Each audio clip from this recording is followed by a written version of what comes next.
Greetings again, my fellow YouTubers. I'm the Big D of Big D's Entertainment Rankings and Reviews, and welcome to a Two-Fer review. Today, I am going to review a couple of sweet flicks. And I do mean sweet as in chocolate, of course. That's right, I am going to be reviewing both Willy Wonka and the Chocolate Factory from 1971 and Charlie and the Chocolate Factory from 2005.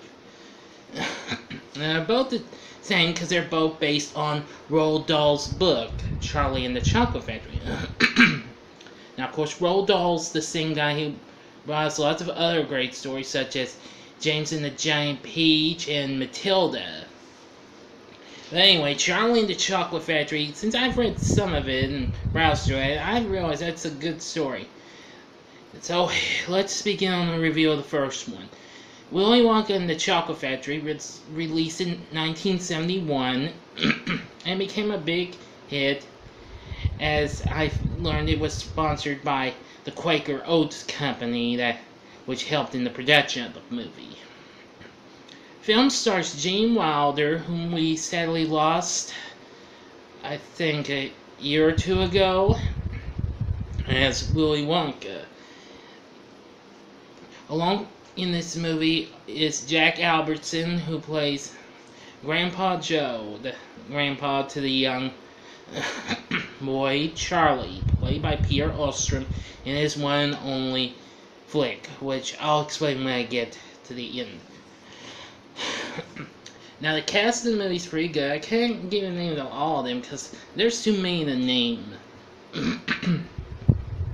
Forgive me for the way I'm talking here. I've been a little under the weather lately. But anyway, when I first watched this, I was really in love with this. And I've watched it numerous times on the TV and what have you. Now, of course, we know that eccentric chocolatier Willy Wonka is preparing to let 5 people, young people, have a tour of his chocolate factory after having been closed down for so long because all other candy makers were stealing his secret formulas as they're sending in spies. So apparently 4 lucky kids have already found them: Augustus Gloop, Veruca Salt, Violet Beauregard, and Mike TV. Now soon, someone else, originally in this movie it's some guy in Paraguay, but they soon find out it's a fraud. And soon Charlie, after finding some money in the street, manages to get himself a Wonka bar. Once he unwraps it, he sees the golden ticket and he is amazed by it. And well, his grandpa is really surprised and excited by this, and Charlie wish he could go. But, well, he kind of has trouble because, well, he and Charlie's other grandparents have been in bed for I don't know how long. But, sorry. Even so, once Charlie's racing home, he encounters a mysterious man in the shadows, who turns out to be one of Wonka's competitors, August Slugworth. And he wants Charlie, just like the 4 others, because he whispered to him because we couldn't hear anything, wants them to get a hold of an everlasting gobstopper and bring it to Slugworth so he can find the secret formula and get a big reward. Well, once the kids are there, they get to meet Mr. Wonka, and soon they see the chocolate room as they are in along with their folks. And they also see these strange little guys. They are Oompa Loompas. Yes, direct from Loompa Land. You think there's no such place? Well, Wonka explains. But I'll explain more when I do the other movie. But anyway, we get to see all sorts of thrills. Children just don't do things right around here. I mean, Augustus falls into a lake of chocolate. Violet becomes a blueberry after trying the special gum. Well, now, while it may not be in the book, Veruca wants the golden goose, but however, I'll tell you more about the other one when I get to it, because, well, there's more explaining with the 2005 movie. And Mike TV wants to be sent by television, courtesy of WonkaVision. But soon, well, even though Charlie and his grandpa did try out a fizzy lifting drink later in the movie, Wonka's really upset. But soon, Charlie gives Wonka one of his gobstoppers back, and then soon he was proud of him, and then he calls him one of his men. And Charlie was just surprised. He thought it was he suspected it was the same person ran to him, Slugworth, but Wonka reveals that wasn't Slugworth. It's this other, well, Mr. Wilkinson works for him. Very, very good. And the Wonka Vader in the end, fly up, really good. That's all there is to it. The music is good. The songs are great. The Oompa Loompa song, definitely a true classic. Enough said. I would recommend you check it out. Now, after the film was completed, Peter Ostrom disappeared. He turned out a 3-picture deal and went back to being just a boy. And for years he didn't want to talk about it. But in 1986, when the film celebrated its 25th anniversary, Peter returned to the public eye. Now, we've actually seen the kids grown up in some specials and cooking specials. Yeah. Also, a fun fact, Denise Nickerson plays Violet Beauregard. Actually, after this, would go on to be in the second formation of the Short Circus on the PBS program The Electric Company, which that's a good show. I'll talk about that in a future TV log. So, anyway, I'd say watch this. If you have yet to see it, you should. Tell me what you thought on this in the comment section. Now to the next one, Charlie and the Chocolate Factory from 2005. I thought this was even more fun than its predecessor. Directed by Tim Burton and starring Johnny Depp as Willy Wonka, plus Freddie Highmore, who you might be currently seeing on the medical drama The Good Doctor, and you probably more recently remembered him from the recent hit Bates Motel, where he played a teenage Norman Bates. But anyway, I really liked his performance as well.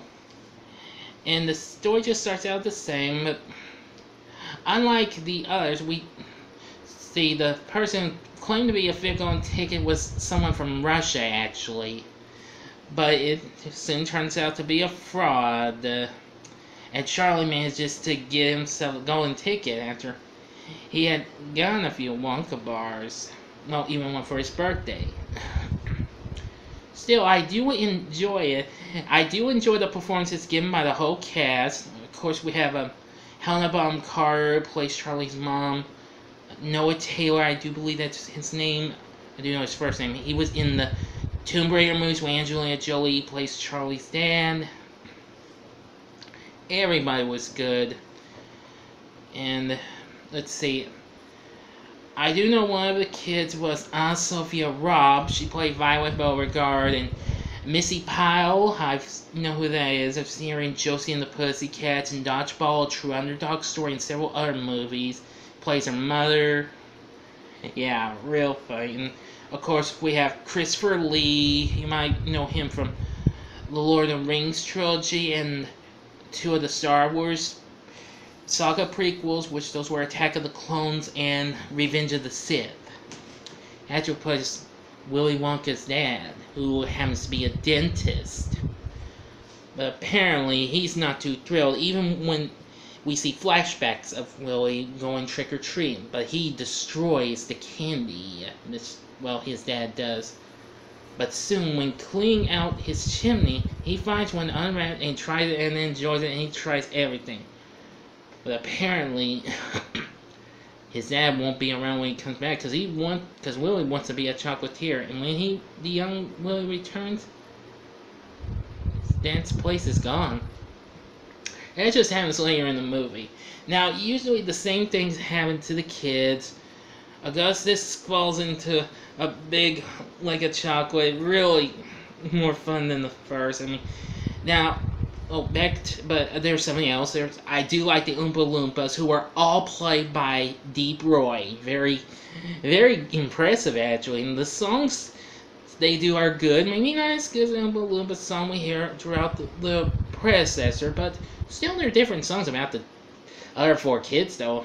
Of course, Violet becomes a giant blueberry, which that's very funny. And Veruca, well, this follows the book pretty well because that Willy has the squirrels working on, well, getting